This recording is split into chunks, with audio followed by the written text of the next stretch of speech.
ಆದಿನಾರಾಯಣಿ ಪರಾಯಣಿ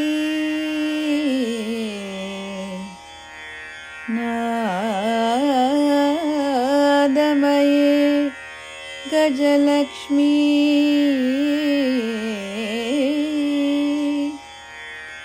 ಸತ್ವಗುಣಾಧಿದೇವತೆ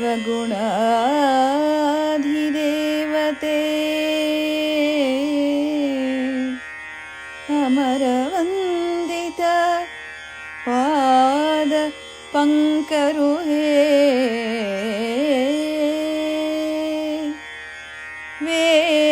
ವೇದಮಾತೆಯೇ ವಿಶ್ವತೋಮುಖೇ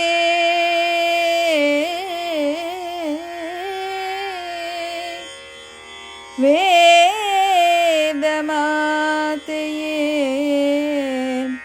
ವಿಶ್ವತೋಮುಖೇ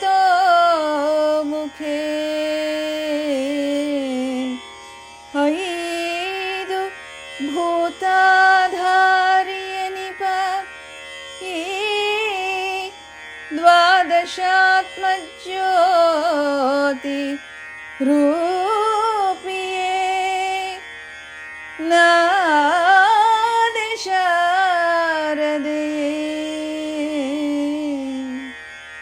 ನರ್ತಿಸುಗೆ ನಲಿದೊಲಿದು ಎನ್ನ ಜಿಹ್ವೆಯಲಿ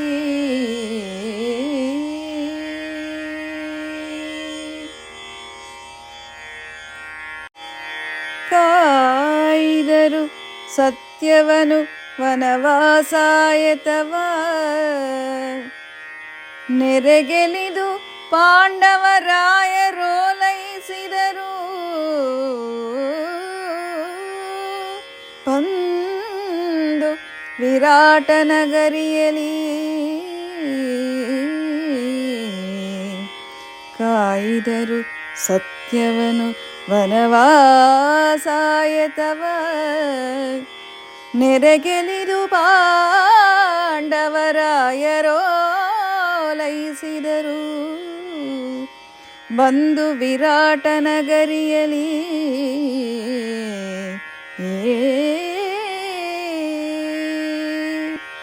ನಮಸ್ಕಾರ. ಈಗ ನಾವು ವಿರಾಟ ಪರ್ವದ ಮೊದಲ ಸಂಧಿಗೆ ಬಂದಿದ್ದೇವೆ.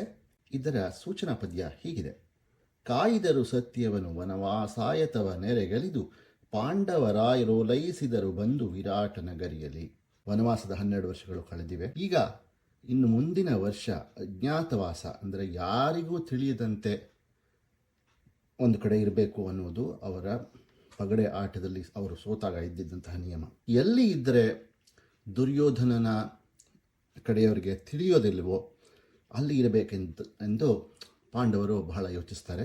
ಕುರುರಾಜ್ಯಕ್ಕೆ ಹತ್ತಿರವಾಗಿದ್ದರೂ ಕೂಡ ಅಲ್ಲಿದ್ದ ವಿರಾಟರಾಜನ ಭಾವಮೈದುನ ಕೀಚಕನ ಬಲದಿಂದ ದುರ್ಯೋಧನಾದಿಗಳು ಅಲ್ಲಿಗೆ ಬರಲಾರರು ಅನ್ನುವ ಒಂದು ಯೋಚನೆಯಿಂದ ಹತ್ತಿರದಲ್ಲೇ ಇದ್ದಂತಹ ಪಶ್ಚಿಮ ದಿಕ್ಕಿನಲ್ಲಿ ಇದ್ದಂತಹ ಮತ್ಸ್ಯ ರಾಜ್ಯ ಅಲ್ಲಿ ಹೋಗಬಹುದು ಅಂತ ಒಂದು ನಿರ್ಧಾರ ಆಗುತ್ತೆ.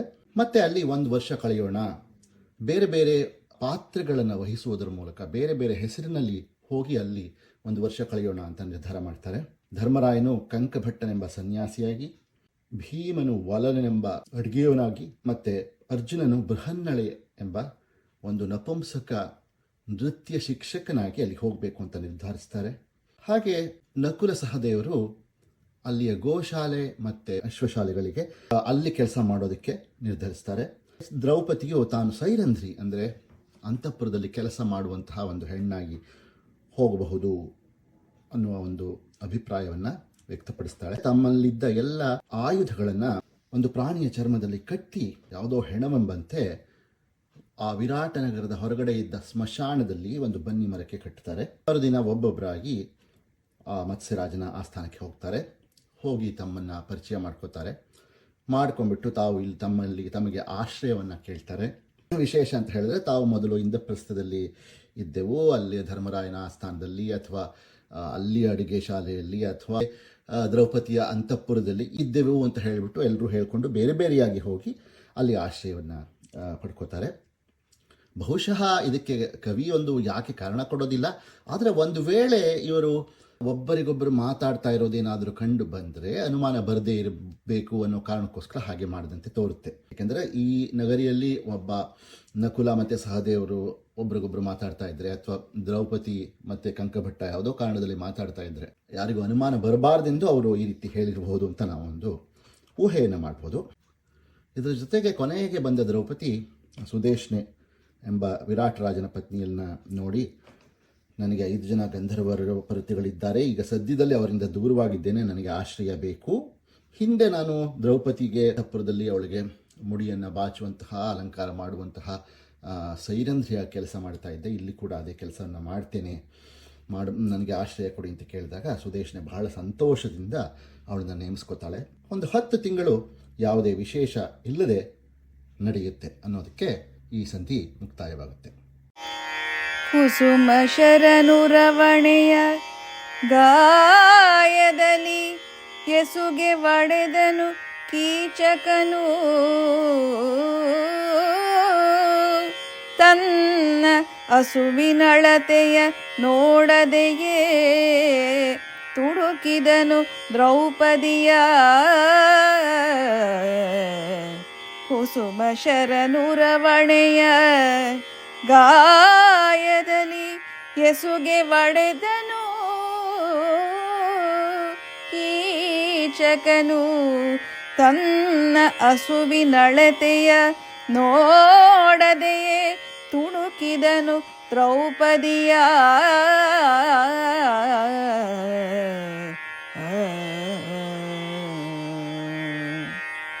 ನಮಸ್ಕಾರ. ಈಗ ವಿರಾಟ ಪರ್ವದ 2ನೇ ಸಂಧಿಗೆ ಬಂದಿದ್ದೇವೆ. ಇದರ ಸೂಚನಾ ಪದ್ಯ ಹೀಗಿದೆ: ಕುಸುಮ ಶರನುರವಣೆಯ ಗಾಯದ ಲೆಸುಗೆ ಒಡೆದನು ಕೀಚಕನು, ತನ್ನ ಹಸುವಿನಳತೆಯ ನೋಡದೆಯೇ ತುಡುಕಿದನು ದ್ರೌಪದಿಯ. ಅಂದರೆ ಕಾಮಬಾಧೆಗೆ ಸಿಲುಕಿದ ಕೀಚಕ ತನ್ನ ಸತ್ವದ ಮಿತಿಯನ್ನು ಗಮನಿಸದೆ ದ್ರೌಪದಿಯನ್ನ ಕೆಣಕಿದ. ಇದು ಹೇಗಾಯಿತು ಅಂತ ನೋಡೋಣ. 10 ತಿಂಗಳು ಕಳೆದು ಹೋಗಿದೆ, ಅಲ್ಲಿವರೆಗೆ ಏನು ಕಥೆ ಆಗೇ ಇಲ್ಲ. ಆದರೆ 10 ತಿಂಗಳು ಆದಮೇಲೆ ಒಂದು ದಿವಸ ಏನಾಯಿತು, ಸುದೇಶ್ನೆಯ ತಮ್ಮನಾದ ಕೀಚಕನೆಂಬ ಮಹಾಭುಜಬಲ ಅವಳ ಅಕ್ಕನ ಮನೆಗೆ ಬಂದಾಗ, ಅವಳ ಅಕ್ಕನ ಅಂತಃಪುರಕ್ಕೆ ಬಂದಾಗ, ಅಲ್ಲೇ ಇದ್ದ ಸಖಿಯರ ನಡುವೆ ಇದ್ದಂತಹ ಸೈರಂಧ್ರಿ ರೂಪದ ಮಾಲಿನಿ ಅನ್ನೋ ಹೆಸರನ್ನ ಕುಮಾರವ್ಯಾಸ ಹೇಳೋದಿಲ್ಲ, ಆದರೆ ಆ ಹೆಸರು ಇದೆ, ದ್ರೌಪದಿಯನ್ನು ನೋಡ್ತಾನೆ. ನೋಡಿದ ಕೂಡಲೇ ಅವಳ ಮೇಲೆ ಮನಸ್ಸು ಆಗ್ಬಿಡುತ್ತೆ. ಅವನ ಕಣ್ಣುಗಳು ಅವಳಿಗೆ ಮಾರು ಹೋಗ್ಬಿಡುತ್ತೆ. ಅವನ ಧೈರ್ಯನೇ ಉಡುಗಿ ಹೋಗ್ಬಿಡುತ್ತೆ. ಮನ್ಮಥನ ಬಾಣದಿಂದ ಅವನಿಗೆ ಒಂದು ಜೋರಾದ ಪೆಟ್ಟಾಗಿ ಹೃದಯವೇ ಒಂದು ಡೊಗರು ಬಿದ್ದಂತೆ ಆಗ್ಬಿಡುತ್ತೆ. ಯಾರಿರಬಹುದು ಈ ಸುಂದರಿ ಅಂತ ಹೇಳಿ ವಿವೇಕವನ್ನೇ ಪೂರ್ತಿ ಕಳ್ಕೊಂಡ್ಬಿಡ್ತಾನೆ. ನಾಲಿಗೆನೇ ಒಣಗಿ ಹೋಗ್ಬಿಡುತ್ತೆ. ಆಗ ಕೇಳ್ತಾನೆ, ತನ್ನ ಅಕ್ಕನ ಕೇಳ್ತಾನೆ, ಯಾರಿವಳು ಅಂತ. ಆಗ ಅವಳು ಹೇಳ್ತಾಳೆ, ಇವಳು ಗಂಧರ್ವರ ರಮಣಿ, ಇವಳು ಸದ್ಯಕ್ಕೆ ಬಂದ್ಬಿಟ್ಟು ನನಗೆ ಸೈರಂಧ್ರಿ ಆಗಿ ಮಾಡ್ತಾ ಇದ್ದಾರೆ, ಆದರೆ ಇವಳ ಗಂಡಂದರು ಗಂಧರ್ವರಂತೆ, ವಿಶೇಷ ಶಕ್ತಿ ಇರೋರಂತೆ, ಬಹಳ ಬಲಶಾಲಿಗಳಂತೆ. ನೀನು ಇವಳ ಹಿಂದೆ ಮಾತ್ರ ಬೀಳ್ಬೇಡ, ಇವಳು ನಿನಗೆ ಸಿಕ್ಕೋದಿಲ್ಲ, ಏನು ಮಾತಾಡಬೇಡ ಅಂತ ಹೇಳಿ ಕಳಿಸ್ಬಿಡ್ತಾಳೆ. ಅವನು ಅದನ್ನೇ ನೆನೆಸ್ಕೊಂಡು ಹೋಗಿ ತನ್ನ ಮನೆಗೆ ಹೋಗಿ ಸೇರ್ಕೋತಾನೆ. ಆದರೆ ಒಂದು ಕಾಕತಾಳೀಯ ನ್ಯಾಯದಂತೆ ಮಾರನೇ ದಿವಸ ಬೆಳಗ್ಗೆ ಅವನ ಅರಮನೆ ಹತ್ತಿರ ಇದೇ ದ್ರೌಪದಿ ಹೋಗ್ತಾ ಇರುವಂತೆ ಆಗುತ್ತೆ. ದ್ರೌಪದಿಯಲ್ಲಿ ಬರ್ತಾ ಇರೋದನ್ನು ಇವನು ನೋಡಿ ಅಲ್ಲಿ ಹೋಗಿ ನಿಂತ್ಕೋತಾನೆ. ಕೀಚಕನನ್ನು ನೋಡಿ ಇವನು ತನ್ನ ಹಿಂದೆ ಬಂದಿದ್ದಾನೆ ಅಂತ ಹೇಳಿ ದ್ರೌಪದಿಗೆ ತಿಳಿದು ಬಿಡುತ್ತೆ. ಹಿಂದೆ ನಡೀತಾ ಹೋಗ್ತಾಳೆ. ಆದರೆ ಕೀಚಕ ಹೆದರದೆ ಬಂದ್ಬಿಟ್ಟು, ಯಾಕೆ ಸುಂದರಿ ಮಾತಾಡೋದಿಲ್ವೇ ಅಂತ ಕೇಳ್ತಾಳೆ.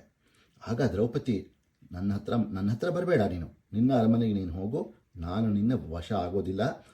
ನನ್ನ ಪತಿಗಳು ಗಂಧರ್ವರು, ಅವರು ನೀನೇನಾದರೂ ಈ ರೀತಿ ಪರಸತಿಗೆ ಆಸೆ ಪಟ್ಟರೆ ನಿನಗೆ ದೊಡ್ಡ ಶಿಕ್ಷೆನೇ ಕಾದಿದೆ ಅಂತ ಹೇಳಿ ನನಗೆ ಹೆದರುವಂತೆ ಮಾತಾಡ್ತಾಳೆ.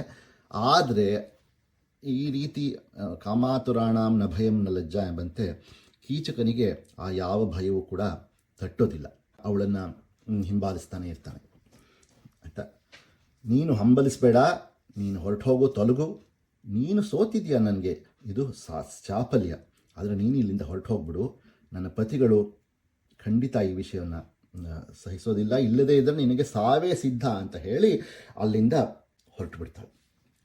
ಆದರೆ ಇವನು ನಿನ್ನ ಗಂಡಂದ್ರು ಯಾರೇ ಆಗಿರಲಿ, ನಾನು ಈಶ್ವರ ಕೂಡ ಬಂದರೆ ಕೂಡ ನಾನು ಹೆದರೋದಿಲ್ಲ ಅವ್ರಿಗೆ, ನನ್ನ ಬಳಿ ಬಾ ನೀನು, ಆಮೇಲೆ ನಾನು ಮುಂದಿಂದೆಲ್ಲ ನೋಡ್ಕೋತೀನಿ ಅಂತ ಹೇಳಿ ಮತ್ತೆ ಅವಳನ್ನು ಓಲೈಸೋದಕ್ಕೆ ಪ್ರಯತ್ನ ಮಾಡ್ತಾಳೆ.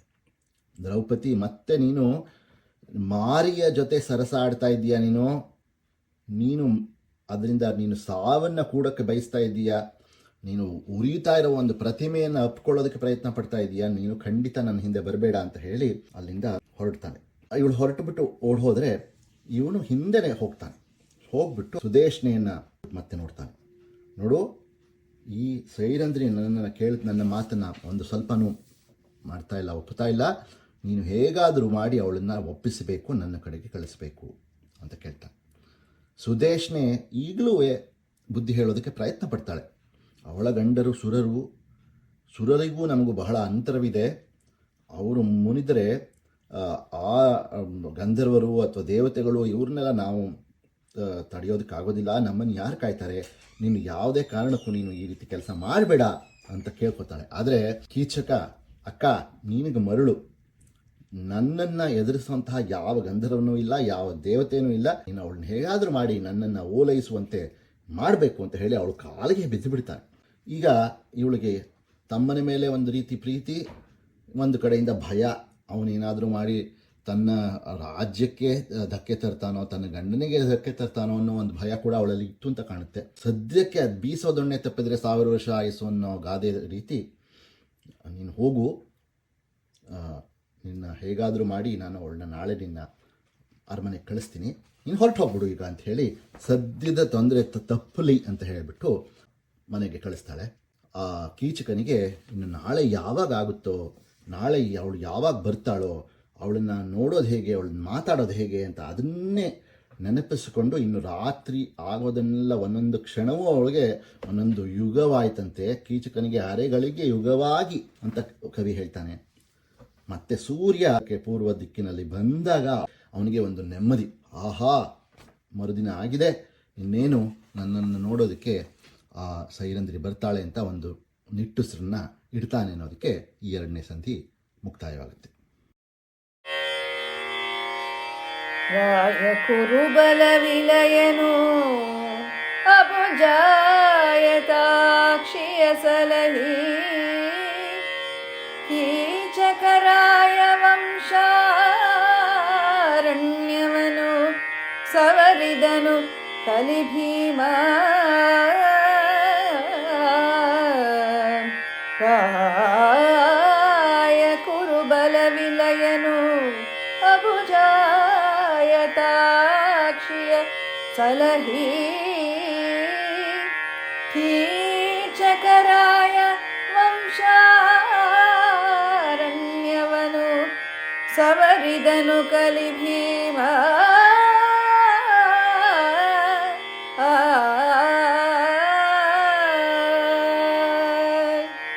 ನಾವು ಈಗ ವಿರಾಟ ಪರ್ವದ 3ನೇ ಸಂಧಿಗೆ ಬಂದಿದ್ದೇವೆ. ಇದರ ಸೂಚನಾ ಪದ್ಯ ಹೀಗಿದೆ: ರಾಯ ಕುರುಬಲ ವಿಲಯ ಹರ ನಭುಜಾಯತಾಕ್ಷಿಯ ಸಲಹಿ, ಕೀಚಕ ರಾಯ ವಂಶಾರಣ್ಯವನು ಸವರಿದನು ಕಲಿಭೀಮ.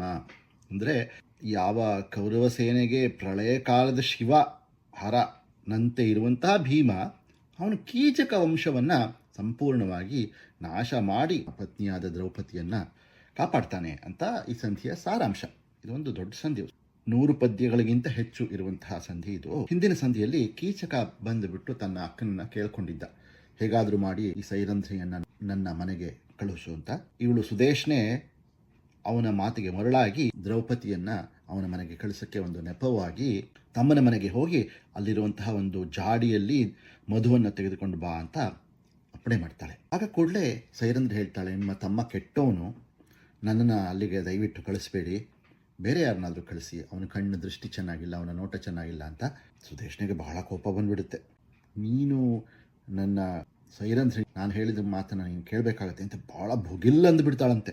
ಎಷ್ಟು ಮಾತನ್ನು ಕೇಳಿದ್ರು ಕೂಡ ಅವಳು ಕೇಳೋದೇ ಇಲ್ಲ, ಇಲ್ಲ ನೀವು ತರಲೇಬೇಕು ಅಂತ ಕಳಿಸಿದಾಗ ದ್ರೌಪದಿ ಅವನ ಮನೆಗೆ ಹೋಗ್ತಾಳೆ. ಹೋಗುವಾಗ ಬಹಳ ಯೋಚನೆ ಮಾಡ್ತಾನೆ ಇರ್ತಾಳೆ, ಇವನು ತುಂಬ ಕೆಟ್ಟವನು, ಏನು ಮಾಡ್ತಾನೆ, ಇವನು ಏನು ಮಾಡಬಹುದು ಅನ್ನೋ ಒಂದು ಭಯದಲ್ಲೇ ಹೋದರೆ ಅವನು ಮೊದಲು ನೀನು ಬಂದಿದ್ದೀಯಲ್ಲ ತರುಣಿ, ನನ್ನ ಮನ್ಮಥನ ಉಪಟಳ ನಾನು ಯಾವುದಕ್ಕೆ ಸಿಲುಕಿದ್ದೆ ಅದು ಪರಿಹಾರವಾಯಿತು, ನನಗೆ ತೊಂದರೆ ಇಲ್ಲ ಇನ್ನು ಅಂತ ಹೇಳಿದಾಗ ಸೈರಂಧ್ರಿ ಹೇಳ್ತಾಳೆ, ನಿನ್ನ ಬಾಯಿ ಹುಳು ಬಿದ್ದಿತ್ತು, ಅಸಭ್ಯವಾಗಿ ಮಾತಾಡಬೇಡ, ರಾಣಿ ಮಧುವನ್ನು ತರೋದಕ್ಕೆ ಹೇಳಿದ್ರಿಂದ ಬಂದಿದ್ದೇನೆ ಅಷ್ಟೇ, ಇನ್ನೇನು ಅಲ್ಲ ಅಂತ ಹೇಳಿದಾಗ ಅವನು ಅಸಭ್ಯವಾಗಿ ಇವಳ ಕೈಯನ್ನು ಹಿಡ್ಕೋತಾನೆ. ಕೂಡಲೇ ದ್ರೌಪದಿ ಅವನ ಕೈ ತಿರುಚಿಬಿಟ್ಟು ತನ್ನ ಕೈಯಲ್ಲಿದ್ದ ಪಾನಪಾತ್ರೆಯನ್ನು ನೆಲಕ್ಕೆ ಎಸ್ತು ಓಡ್ತಾಳೆ. ಓಡಿ ಬಹಳ ಭಯದಿಂದ ಹೋಗಿ ವಿರಾಟರಾಯನ ಆಸ್ಥಾನದೊಳಗೆ ಹೊರಟು ಹೋಗ್ಬಿಡ್ತಾರೆ. ಹಿಂದುಗಡಲೇ ಇವನು ಒಟ್ಟಿಸ್ಕೊಂಡು ಬರ್ತಾ ಇದ್ದಾನೆ. ಇವಳು ದಾರಿಯಲ್ಲಿ ಬಿದ್ದು ಬಿದ್ದು ಹೋಗಿ ಮೈಯೆಲ್ಲ ಧೂಳಾಗಿ ಆ ಅರಮನೆಯಲ್ಲಿ ಹೋಗಿ ಬೀಳ್ತಾಳೆ. ಹಿಂದೆನೆ ಇವನು ಬಂದುಬಿಟ್ಟು ಕೀಚಕ ಅವಳನ್ನ ಕಾಲಿನಲ್ಲೆಲ್ಲ ಒದಿತಾನೆ. ಆ ರೀತಿ ಒಂದು ಅವಮಾನ ಮಾಡ್ತಾನೆ. ಎದುರುಗಡೆಯಲ್ಲಿ ಕಂಕಭಟ್ಟ ಇದ್ದಾನೆ ಯುಧಿಷ್ಠಿರ. ಕೂಡಲೇ ಇವಳು ಹೇಳ್ತಾಳೆ, ಎಲ್ಲವೋ ದೇಶಿಕನಾದ ಕಂಕಭಟ್ಟನೆ, ನೀನು ಹಲವು ಧರ್ಮಗಳನ್ನು ಅರ್ತಿದೀಯಾ, ಎಲ್ಲ ದೇಶಗಳನ್ನು ತಿರುಗಿದ್ದೀಯಾ, ನೀನು ಸನ್ಯಾಸಿ, ದಿಕ್ಕಿಲ್ಲದವ್ರಿಗೆ ಆಶ್ರಯ ತೋರಿಸ್ಬೇಕು, ಆದರೆ ಇಲ್ಲಿ ನನಗೆ ಯಾರು ಕಾಯೋರಿಲ್ವಲ್ಲ, ಇದು ಸರಿಯೇ ನಿನಗೆ ಅಂತ ಹೇಳ್ತಾಳೆ. ಯುಧಿಷ್ಠಿರ ಮಾತ್ರ ಮಾತನಾಡೋದಿಲ್ಲ, ಯಾಕಂದರೆ ಇನ್ನೂ ಅವರ ಅಜ್ಞಾತವಾಸದ ಅವಧಿ ಮುಗ್ದಿರೋದಿಲ್ಲ. ಆ ಕೂಡಲೇ ಅಲ್ಲಿ ಆ ಸ್ಥಾನದಲ್ಲೇ ವಲಲ ಮತ್ತು ಬೃಹನ್ನಳೆ ಎಲ್ಲರೂ ಇರ್ತಾರೆ. ಆದರೆ ಯಾರು ಏನೂ ಮಾತಾಡೋದಿಲ್ಲ ಅಥವಾ ಯಾವ ರೀತಿಯ ಕಾರ್ಯವನ್ನು ಕೈಗೊಳ್ಳೋದಿಲ್ಲ. ಆದರೆ ಭೀಮನ ಮನಸ್ಸಿನಲ್ಲಿ ಆಗ್ತಾ ಇರುವಂತಹ ಕಳವಳ, ಅವನ ಕೋಪ ಈ ಕಂಕಭಟ್ಟನಿಗೆ ಅಥವಾ ಯುಧಿಷ್ಠನಿಗೆ ತಿಳಿಯುತ್ತೆ. ಇವನು ಏನಾದರೂ ಮಾಡೋದಕ್ಕೆ ಮೊದಲು ಇವನಿಗೆ ಬುದ್ಧಿ ಹೇಳಬೇಕು ಅಂತ ಹೇಳಿ, ವಲಲ ಆತರ ಪಡಬೇಡ, ಸೈರಿಸು, ಈ ಮರವನ್ನು ಮುರಿಬೇಡ, ಇದು ಸುಜನರಿಗೆ ಆಶ್ರಯ ಕೊಡ್ತಾ ಇದೆ, ನಿನ್ನ ಅಡುಗೆ ಮನೆಗೆ ಸೌದೆ ಬೇಕಾದರೆ ಹೊರಗಡೆಯಲ್ಲಿ ಬೇಕಾದಷ್ಟು ಮರಗಳಿವೆ, ಅದನ್ನು ಹೋಗಿ ತೆಗೆದುಕೊ ಅಂತ ಹೇಳ್ತಾನೆ. ಅಂದರೆ ಆಶ್ರಯ ಕೊಟ್ಟಿರುವಂತಹ ವಿರಾಟನಿಗೆ ತೊಂದರೆ ಆಗುವಂಥ ಕೆಲಸ ಮಾಡಬೇಡ, ಅದರಿಂದ ನಮ್ಮ ಅಜ್ಞಾತವಾಸ ಯಾರಿಗೂ ತಿಳಿಯೋ ಹಾಗೆ ಮಾಡಬೇಡ ಅನ್ನೋದು ಅವನ ಮಾತಿನ ಒಳಗಿನ ಒಂದು ಭಾವನೆ.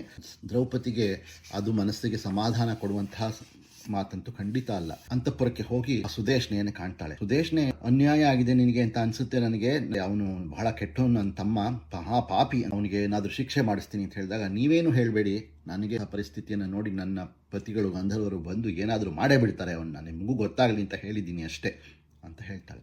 ನಂತರ ತುಂಬ ಕಳವಳದಿಂದ ಬಹಳ ಹೊತ್ತು ಯೋಚಿಸಿದ ಸೈರಂಧ್ರಿ ಅಡುಗೆ ಮನೆಗೆ ಹೋಗ್ತಾಳೆ. ಅರಮನೆಯ ಅಡುಗೆ ಮನೆಗೆ. ಅಲ್ಲಿ ವಲಲ ಇರ್ತಾನೆ. ಅಲ್ಲಿ ಕೆಲವು ಪದ್ಯಗಳನ್ನು ಬಹಳ ವಿವರವಾಗಿ ವರ್ಣಿಸಿದ್ದಾನೆ. ಹೇಗೆ ಇತ್ತು ಭೀಮನ ಅಡುಗೆ ಮನೆ, ಯಾವ ರೀತಿಯ ಸಂಭಾರ ಪದಾರ್ಥಗಳು, ತರಕಾರಿಗಳು, ಬೇರೆ ಬೇರೆ ಧಾನ್ಯಗಳು, ಆಮೇಲೆ ಬೇರೆ ಬೇರೆ ರೀತಿಯ ಮಾಂಸಗಳು ಏನೆಲ್ಲ ಇತ್ತು ಅನ್ನುವಂತಹ ಒಂದು ಅಡುಗೆ ಶಾಲೆಯನ್ನು ವರ್ಣಿಸ್ತಾನೆ ಕವಿ ಕುಮಾರವ್ಯಾಸ. ಇಂಥ ಸಂದರ್ಭದಲ್ಲಿ ಭೀಮ ಮಲಗಿರ್ತಾನೆ. ಈ ಭೀಮನ ಏಳಿಸೋದೋ ಬೇಡವೋ ಏನೋ ಅಂತ ಯೋಚಿಸಿ ಕೊನೆಗೆ ಅವನ್ನ ಏಳಿಸ್ತಾಳೆ. ಆಗ ಅವನು, ದ್ರೌಪದಿ, ಈ ಸಮಯದಲ್ಲಿ ಇಲ್ಲಿ ಬರಬಾರ್ದು ಆಗಿತ್ತು, ಇಲ್ಲಿ ಯಾರು ನೋಡಿದ್ರೆ ಏನು ಕಷ್ಟ ಆಗ್ತಾ ಇತ್ತು ಅಂತ ಹೇಳಿದಾಗ ದ್ರೌಪದಿ ಹೇಳ್ತಾಳೆ, ಹಗಲಿನಲ್ಲಿ ಆ ಕೀಚಕ ನಾಯಿ ನನ್ನನ್ನು ಅಟ್ಟಿಸ್ಕೊಂಡು ಬಂದಿದ್ದಾನೆ, ಆಗ ನನಗೆ ಅವಮಾನ ಆಯಿತು. ಆ ಅವಮಾನವನ್ನು ನೀನು ಕಂಡಿದ್ದೀಯಾ, ನಾನು ಈಗ ಆ ಅವಮಾನ ತಾಳಲಾರದೆ ಆತ್ಮಹತ್ಯೆ ಮಾಡಿಕೊಂಡ್ರೆ ಆ ಪಾಪ ನಿನಗೂ ಕೂಡ ತಟ್ಟುತ್ತೆ ಅನ್ನೋದನ್ನು ನೆನಪಿನಲ್ಲಿ ಇಟ್ಕೋ. ಇಲ್ಲಿ ತಾನು ಬಹಳ ಒಂದು ದುರದೃಷ್ಟವಂತೆ, ಒಂದು ದೊಡ್ಡ ರಾಜನ ಮಗಳಾದೆ, 5 ಜನ ಗಂಡಂದರಿಗೆ ಹೆಂಡತಿಯಾದೆ, ಅವರೆಲ್ಲ ಬಹಳ ವೀರರು ಅಂತ ಹೇಳಿದ್ರೆ ನನಗೆ ನನ್ನ ಯೋಗ್ಯತೆಗೆ ಸಿಕ್ಕಿದ್ದೇನು, ಈ ವಿರಾಟನ ಹೆಂಡತಿಯರಿಗೆ ತಲೆ ಕೂದಲು ಬಾಚುವಂತಹ ಒಂದು ಪರಿಸ್ಥಿತಿಯಲ್ಲಿ ನಾನಿದ್ದೀನಿ ಅಂತ ಬಹಳ ಬೇಸರ ಮಾಡಿಕೊಡ್ತಾಳೆ. ವಲಲ, ನಾನು ಏನು ಮಾಡಲಿ, ನನ್ನ ಅಣ್ಣ ಯುಧಿಷ್ಠಿರ ಅವನು ನಮ್ಮನ್ನೆಲ್ಲ ಕೈ ಕಟ್ಟಾಕ್ಬಿಟ್ಟಿದ್ದಾನಲ್ಲ, ಏನು ಮಾಡೋದು ಅಂತ ಹೇಳಿದಾಗ ದ್ರೌಪದಿ ಹೇಳ್ತಾಳೆ, ಉಳಿದ 4 ಜನ ಗಂಡಂದರನ್ನ ನಾನು ಲೆಕ್ಕಕ್ಕಿಟ್ಟಿಲ್ಲ. ಈಗ ಅವರೆಲ್ಲ ಮರ್ಯಾದೆಯನ್ನು ಕಾಯಬೇಕಾದಂಥ ಸಂದರ್ಭದಲ್ಲಿ ಹೊಣೆ ಹೊರದೆ ಜಾರ್ಕೊಂಡಿದ್ದಾರೆ. ಆದರೆ ನಿನ್ನ ಬಗ್ಗೆ ನನಗೆ ನಂಬಿಕೆ ಇದೆ, ನೀನು ನನ್ನನ್ನು ಬದುಕಿಸ್ತೀಯಾ, ನನ್ನ ಅವಮಾನಕ್ಕೆ ತಕ್ಕಂತಹ ಒಂದು ಪ್ರತಿಕಾರ್ಯವನ್ನು ಮಾಡ್ತೀಯಾ ಅಂತ ನನಗೆ ನಂಬಿಕೆ ಇದೆ ಅಂತ ಹೇಳಿ ಬಹಳ ಮಾತಾಡ್ತಾಳೆ. ಕೊನೆಗೆ ಅವನು ಹೇಳ್ತಾನೆ, ನೀನು ಒಂದು ಕೆಲಸ ಮಾಡು, ಏನಾದರೂ ನೆಪ ಹೇಳಿ ಅವನನ್ನು ನಾಟ್ಯ ಮಂದಿರಕ್ಕೆ ಕರೆದುಕೊಂಡು ಬಾ, ನಾನು ಅಲ್ಲಿ ರಾತ್ರಿ ಮರೆಯಲ್ಲಿರ್ತೀನಿ, ಅವನು ಬಂದಾಗ ಅವನನ್ನು ಸಾಯಿಸಿ ಅವನಿಗೆ ತಕ್ಕ ಶಿಕ್ಷೆಯನ್ನು ಕೊಡ್ತೀನಿ ಅಂತ ಹೇಳಿ ಸಮಾಧಾನದ ಮಾತನಾಡ್ತಾನೆ. ರಾತ್ರಿ ಕಳೆಯುತ್ತೆ. ಮಾರನೇ ದಿವಸ ಬೆಳಗ್ಗೆ ಮತ್ತೆ ಅರಮನೆ ಕಡೆಗೆ ಕೀಚಕ ಬರ್ತಾನೆ. ಬಂದವನು ಸೈರಂಧ್ರಿಯನ್ನು ಕಾಣ್ತಾನೆ. ಅವನು ಮಾತಾಡಿಸಿ, ತರುಣಿ, ನಿನ್ನೆ ರಾತ್ರಿ ನನ್ನ ಪಾಲಿಗೆ ಒಂದು ಯುಗೋದಂತೆ ಆಗಿತ್ತು, ನೀನು ಮನ್ಮಥ ನನಗೆ ಯಮನಾಗಿಬಿಟ್ಟಿದ್ದಾನೆ ಅಂತ ಮತ್ತೆ ಹೇಳ್ತಾನೆ. ಆಗ ದ್ರೌಪದಿ ಮೆತ್ತಿಗೆ ಒಂದು ಹೇಳ್ತಾಳೆ, ನೋಡು, ನನ್ನ ಗಂಡಂದ್ರಿಗೆ ಏನಾದರೂ ತಿಳಿದ್ರೆ ನಿನ್ನನ್ನು ಸಾಯಿಸೇ ಬಿಡ್ತಾರೆ ಅಂತ ನನಗೆ ಭಯವಿತ್ತು, ಅದಕ್ಕೆ ನಾನು ಏನು ಹೇಳಿರಲಿಲ್ಲ ನಿನಗೆ.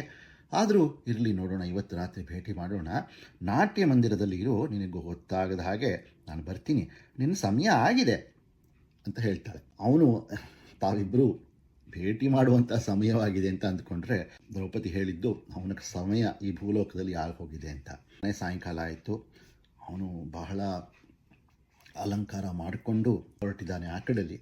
ಈ ಕಡೆಯಲ್ಲಿ ಸೈರಂಧ್ರಿ ಹೋಗಿಬಿಟ್ಟು ಭೀಮನಿಗೆ ಚೆನ್ನಾಗಿ ಒಂದು ಆರತಿಯನ್ನು ಮಾಡಿ ತಿಲಕವನ್ನು ಇಟ್ಟು ಮಂತ್ರಾಕ್ಷತೆಯನ್ನು ಹಾಕಿ ಸುಗಂಧ ದ್ರವ್ಯವನ್ನು ಲೇಪಿಸಿ ಅವನ ಮುಡಿಯನ್ನು ಬಾಚಿ ಕಳಿಸ್ತಾಳೆ. ಭೀಮ ಹೋಗಿ ಒಂದು ಸೀರೆಯನ್ನು ಸುತ್ತಿಕೊಂಡು ಅಲ್ಲಿ ದ್ರೌಪದಿ ಇರುವಂತೆ ಒಂದು ಮಂಚದಲ್ಲಿ ಕುಳಿತಿರ್ತಾನೆ. ಈ ಕೀಚಕ ಬರ್ತಾನೆ. ಕೀಚಕ ಬಂದು ವನಜಮುಖಿ ವೀಳೆಯನು ಲೇಪನವ ಮಲ್ಲಿಗೆ ಅರಳ ಅದೆಲ್ಲ ತೆಗೆದುಕೋ ಅಂತ ಹೇಳಿ ಅಂಥದ್ದನ್ನೆಲ್ಲ ತಂದು ಕೊಡೋದಕ್ಕೆ ಬರ್ತಾನೆ. ಲೇಪನವನ್ನೆಲ್ಲ ಕೊಟ್ಟಾಗ ಭೀಮ ಉತ್ತೇಜಕಾರಿಯಾದ ಧ್ವನಿಯಲ್ಲಿ ಅಂದರೆ ಹೆಂಗಸಿನ ಧ್ವನಿಯಲ್ಲಿ ಮಾತಾಡ್ತಾನೆ. ನಾನು ಬೇರೆ ಎಲ್ಲ ಹೆಂಗಸರ ಥರ ಅಲ್ಲ, ನಾನು ಪ್ರಪಂಚದಲ್ಲಿ ಯಾರು ಇಲ್ಲದೇ ಇರುವಂತಹ ಒಂದು ಸ್ತ್ರೀ, ನಾನು ನಿನಗೆ ಒಲಿದು ಬಂದಿದ್ದೀನಿ, ಇನ್ನು ಮುಂದೆ ಏನೇನಾಗುತ್ತೆ ನೀನೇ ನೋಡು ಅಂತ ಹೇಳ್ತಾನೆ. ಅವಳ ಕೈಯನ್ನು ಅವಳ ಅಂತ ಅಂದುಕೊಂಡಿರುವಂತಹ ಭೀಮನ ಕೈಯನ್ನು ಮುಟ್ಟಿದಾಗ ಏನಿದು ನಿನ್ನ ಮೈಯೆಲ್ಲ ಗಟ್ಟಿಯಾಗಿಬಿಟ್ಟಿದೆಯಲ್ಲ ಅಂತ ಕೇಳಿದಾಗ ಆ ಕ್ಷಣ ಫಡ ಫಡ ಅಂತ ಹೇಳಿ ತನ್ನ ಕೀಚಕನ ಕೂದಲನ್ನು ಹಿಡಿದು ಅಲ್ಲೇ ಒಂದು ದೊಡ್ಡ ಬಾಹುಯುದ್ಧ ಆಗಿ ಕತ್ತಲಲ್ಲೇ ಮಲ್ಲಯುದ್ಧ ಆಗಿ ಆ ಕೀಚಕನ್ನ ಸಂಹಾರ ಮಾಡಿಬಿಡ್ತಾನೆ. ಅವನ ಸತ್ತವನನ್ನು ಹಾಗೆ ಬಿಡೋದಿಲ್ಲ. ಅವನ ತಲೆಯನ್ನು ಎದೆಗೆ ಸಿಕ್ಕಿಸ್ತಾನಂತೆ, ಕೈಕಾಲನ್ನು ಹೊಟ್ಟೆಗೆ ಸಿಕ್ಕಿಸ್ತಾನಂತೆ. ಈ ರೀತಿಯೆಲ್ಲ ಮಾಡಿ ಅವನ ಹೆಣದ ಸ್ಥಿತಿಯನ್ನು ಕರೆದುಬಿಟ್ಟು ಅಲ್ಲಿ ಹೊರಗಡೆ ಕಾಯ್ತಾ ಇದ್ದ ಸೈರಂಧ್ರಿಯನ್ನು ತೋರಿಸ್ತಾನಂತೆ. ನೋಡಿ ಸಂತೋಷ ಪಡು ನೀನೀಗ ಅದು ಅಂತ ಹೇಳಿಬಿಟ್ಟು ಅದನ್ನು ನೋಡಿ ದ್ರೌಪದಿ ಭೀಮಸೇನನ್ನು ಅಪ್ಪಿ ಮುದ್ದಾಡ್ತಾಳಂತೆ. ಇದರ ನಂತರ ಭೀಮ ಹೊರಟು ಹೋಗ್ಬಿಡ್ತಾನೆ. ಇತ್ತ ಕಡೆ ಹಗಲಾಗ್ತಾ ಬರ್ತಾ ಇದೆ. ದ್ರೌಪದಿ ನಾಟ್ಯ ಮಂದಿರದ ಕಾವಲುಗಾರನ ಕರೆದುಬಿಟ್ಟು, ನೋಡಿಲಿ ಕೀಚಕನಿಗೆ ಈ ರೀತಿಯಾಗಿದೆ, ನನ್ನನ್ನು ದುಷ್ಟ ಕೀಚಕ ಬಲಾತ್ಕಾರವಾಗಿ ಎಳೆದುಕೊಂಡು ಹೋದ, ಅದನ್ನು ನೋಡಿ ನನ್ನ ಪತಿಗಳಾದ ಗಂಧರ್ವರು ಬಂದು ಕೆರಳಿ ಅವನ ಕಥೆಯನ್ನೇ ಮುಗಿಸ್ತಿದ್ದಾರೆ ನೋಡಿ ಅಂತ ಹೇಳ್ತಾಳೆ. ಕಾವಲ್ನವರು ನೋಡ್ತಾರೆ, ಏನಾಗಿದೆ ಅಂತ ತಿಳಿಯುತ್ತೆ. ತಕ್ಷಣ ಓಡಿ ಹೋಗಿ ಕೀಚಕನ ಸೋದರರಿಗೆ ಆ ಸುದ್ದಿ ತಿಳಿಸ್ತಾರೆ. ಆ ಕೀಚಕ ಉಪಕೀಚಕರು ಅಂತ ಕರೀತಾ ಇದ್ರು ಅವ್ರನ್ನ. ಅವರುಗಳೆಲ್ಲ ಓಡಿ ಬಂದು ಆ ಕೂಡಲೇ ವಿರಾಟರಾಯನಿಗೂ ಹೇಳ್ತಾರೆ, ಹೀಗೆ ನಮ್ಮ ಅಣ್ಣನಿಗೆ ಸಾವು ಬಂದಿದೆ, ಅದಕ್ಕೆ ಕಾರಣವಾದ ಈ ಸೈರಂಧ್ರಿ, ಇವಳನ್ನು ಕೂಡ ಇವನ ಜೊತೆಯಲ್ಲಿ ಅಂತ್ಯ ಸಂಸ್ಕಾರ ಮಾಡಿಬಿಡೋಣ ಅಂತ ಹೇಳಿ ಅವಳನ್ನು ಕಟ್ಟಿಬಿಟ್ಟು ಕರ್ಕೊಂಡು ಹೋಗ್ತಾ ಇದ್ದಾರಂತೆ. ಆ ವಿಷಯ ತಿಳಿದ ಭೀಮಸೇನ ಹೋಗಿ ಈ ದುರಾತ್ಮರಾದ ಉಪಕೀಚಕರಿಗೆ ಕೂಡ ಅಂಥ ಸಾವೇ ಬರಬೇಕು ಅಂತ ಹೇಳಿ ಒಂದು ದೊಡ್ಡ ಮರದ ಕೊಂಬೆಯನ್ನು ಕಿತ್ಕೊಂಡು ಹೋಗಿ ಅವ್ರನ್ನೆಲ್ಲ ಕೊಂದು ಹಾಕಿ ಸೈರಂಧ್ರಿಯನ್ನು ಬಿಡಿಸ್ತಾನೆ. ಅವಳು ಊರಿನ ಕಡೆಗೆ ಹೋಗ್ತಾರೆ. ಆ ವೇಳೆಗೆ ಆಗಲೇ ಊರಿನಲ್ಲೆಲ್ಲ ಕೀಚಕ ಮತ್ತು ಉಪಕೀಚಕರ ಸಾವಿನ ಸುದ್ದಿ ಹರಡಿದೆಯಂತೆ. ಸೈರಂಧ್ರಿಯನ್ನು ನೋಡಿ ಎಲ್ಲ ಹೆದರ್ಕೋತಾ ಇದ್ದಾರಂತೆ. ಈ ಸೈರಂಧ್ರಿಯ ಗಂಡಂದರು ಕೀಚಕನನ್ನು, ಅವಳ ತಮ್ಮಂದ್ರನ್ನ ಎಲ್ಲರನ್ನ ಕೊಂದು ಹಾಕಿದಾರಂತೆ ಅಂತ ಹೇಳಿಬಿಟ್ಟು ಎಲ್ಲರೂ ಇವಳನ್ನ ನೋಡಿ ಒಂದು ರೀತಿ ಹೆದರಿಕೆ, ಒಂದು ರೀತಿ ಭಯ, ಒಂದು ರೀತಿ ಗೌರವದಿಂದ ನೋಡ್ತಾ ಇದ್ದಾರೆ. ಸೈರಂಧ್ರಿ ಅರಮನೆಗೆ ಮತ್ತೆ ಮರಳಿ ಹೋಗಿದ್ದಾಳೆ. ಅಲ್ಲಿ ಸುದೇಶ್ನಿಗೆ ಬಹಳ ದುಃಖ ಉಂಟಾಗಿದೆ. ಸುದೇಶ್ನ ಹೇಳ್ತಾಳಂತೆ, ನನ್ನ ತಮ್ಮಂದಿರ ಸಾವಿಗೆ ನೀನು ಕಾರಣಾಗಿದ್ದೀಯಾ, ಅವನು ತಪ್ಪು ಮಾಡಿದ್ದ ಅನ್ನೋದು ಒಪ್ಕೋತೀನಿ ನಾನು, ನೀನು ದಯವಿಟ್ಟು ಇಲ್ಲಿಂದ ಹೊರಟು ಹೋಗ್ಬಿಡು, ನಮ್ಮನ್ನು ಉಳಿಸು ಅಂತ ಕೇಳ್ತಾಳೆ. ಆಗ ಸೈರಂಧ್ರಿ ಹೇಳ್ತಾಳೆ, ನನ್ನದೇನು ತಪ್ಪಿಲ್ಲ, ನಿಮ್ಮ ತಮ್ಮ ತಪ್ಪಾಗಿ ನಡೆದಿದ್ದರಿಂದ ನನ್ನ ಪತಿಗಳು ಈ ರೀತಿ ಮಾಡಿದ್ದಾರೆ ಅಷ್ಟೇ, ನನಗೆ ಇನ್ನು 13 ದಿವಸ ಅವಕಾಶ ಕೊಡಿ, 13 ದಿವಸದಲ್ಲಿ ನಾನು ಈ ಊರನ್ನ ಬಿಟ್ಟು ಹೋಗ್ತೀನಿ ಅಂತ ಹೇಳಿ ಅವನು ಬೇಡ್ಕೋತಾಳೆ. ಆಮೇಲೆ ನಮಗೆಲ್ಲ ಒಳ್ಳೆಯದಾಗುತ್ತೆ ಅಂತ ಒಂದು ಮಾತನ್ನು ಕೊಡ್ತಾಳೆ. ನಮ್ಮನ್ನು ನಂಬಿ ಅಂತ ತುಂಬ ಬೇಡ್ಕೋತಾಳೆ. ಆಗ ಸುದೇಶ್ನೆ ಕೂಡ ಸುಮ್ಮನೆ ಆಗ್ತಾಳೆ. ಇಡೀ ರಾಜ್ಯದಲ್ಲಿಯೇ ಕೀಚಕನ ಮತ್ತು ಉಪಕೀಚಕರ ಸಾವಿನ ಸುದ್ದಿ ಮತ್ಸ್ಯರಾಜ್ಯದಲ್ಲೇ ಇನ್ನು ಹೊರಗಡೆ ಕೂಡ ಹರಡುತ್ತೆ ಅಂತ ಹೇಳೋದರಲ್ಲಿ ಈ 3ನೇ ಸಂಧಿ ಮುಕ್ತಾಯವಾಗುತ್ತೆ.